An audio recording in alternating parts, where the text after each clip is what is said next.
구독자 여러분께서는 세상에서 가장 정직한 단어가 뭐라고 생각하세요? 전 상식이란 단어라고 생각합니다. 우리가 누리는 모든 문명은 어쩌면 상식이 논리와 맞나 이루어진 게 아닐까 하는 생각마저 듭니다. 의술이나 과학 모두 말입니다. 심지어 우리가 살아가는 순간순간 상식이 진실을 지배합니다. 그래서 상황이 어색하거나 비논리적일 때 우리는 이렇게 말을 하곤 합니다. 상식적으로 생각해보라고 말입니다. 하지만 너무나도 자연스러운 이 단어를 우리 우파는 공기와 같이 생각합니다. 공기라는 녀석은 1분이라도 없으면 우린 너무도 고통스러워합니다. 하지만 우린 이런 공기의 소중함을 일상을 살아가면서 얼마나 느낄까요? 상식이란 단어가 전 우리가 숨쉬며 살아가는 공기와 같은 존재라고 생각하는 이유입니다. 너무도 당연하기 때문이죠. 그런데 좌편향된 자들은 이런 상식을 자기들의 이익에 맞춰 재생산을 합니다. 마치 조작된 상식이 진실인 양말입니다. 그리고 인간의 감성을 자극하는 단어를 남발하며 조작된 상식을 정당화합니다.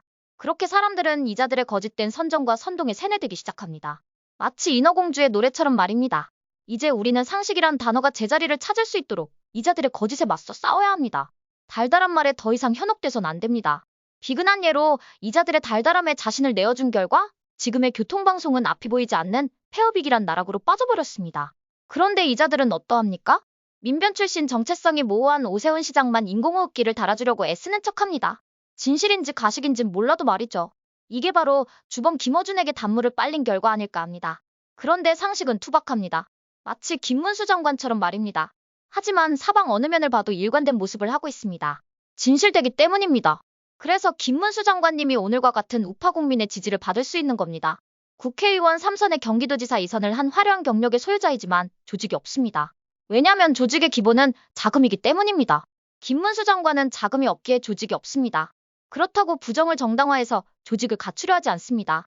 왜냐하면 그건 자신의 철학에 맞지 않기 때문입니다. 그래서 세간에 잊혀지는 정치인이 될 운명이었습니다. 그런데 말입니다. 강태공이 빈낚싯대로 하염없이 세월을 낚다가 이름난 재상이 되었듯이 김문수 장관은 윤석열 대통령에 의해 세간의 주목을 받기 시작합니다.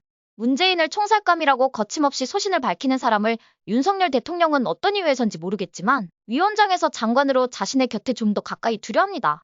이 과정에서 엄청난 소란이 발생합니다. 좌빨들 특유의 공격이 시작된 겁니다. 하지만 김문수 장관은 특유의 투박함으로 자신의 소신을 굽히지 않습니다. 이런 과정이 우파 국민의 막힌 속을 뚫어주는 소화제가 된 겁니다. 시대의 요구와 맞아떨어진 겁니다. 이제 김문수 장관의 후원이 줄을 이을 겁니다.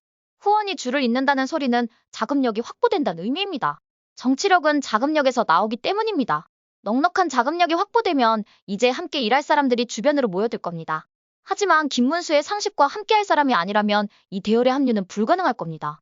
결국 김문수의 상식이 통하는 사람들이 만든 막강한 정치 세력이 탄생할 겁니다. 우파 국민이 그동안 목 놓아 부르며 찾던 말입니다. 한동훈이와 같은 사이비와 우파에 기생하던 기회주의자들은 이제 더 이상 우파 정당이란 팻말 앞에 발을 딛지 못할 겁니다. 이게 바로 이승만 대통령과 박정희 대통령이 완성하고자 하셨던 자유대한민국입니다. 자유민주주의라는 인류 보편적 상식이 지배하는 국민이 행복한 나라 말입니다. 전 그런 희망을 김문수 장관님께 걸겠습니다. 김문수 장관께서 박정희 대통령님 영전 앞에 눈물로 지난날의 잘못을 용서하는 모습을 보면서 전 그런 희망을 보았습니다. 저분께 조직이 있었다면, 저분이 이 나라의 지도자가 되셨다면 하는 희망 섞인 바람을 눈물을 삼키면서 바랬습니다. 이제 그런 기회가 온 듯합니다. 이승만 대통령께서 원하셨던 이 땅은 자유민주주의가 성숙한 나라입니다.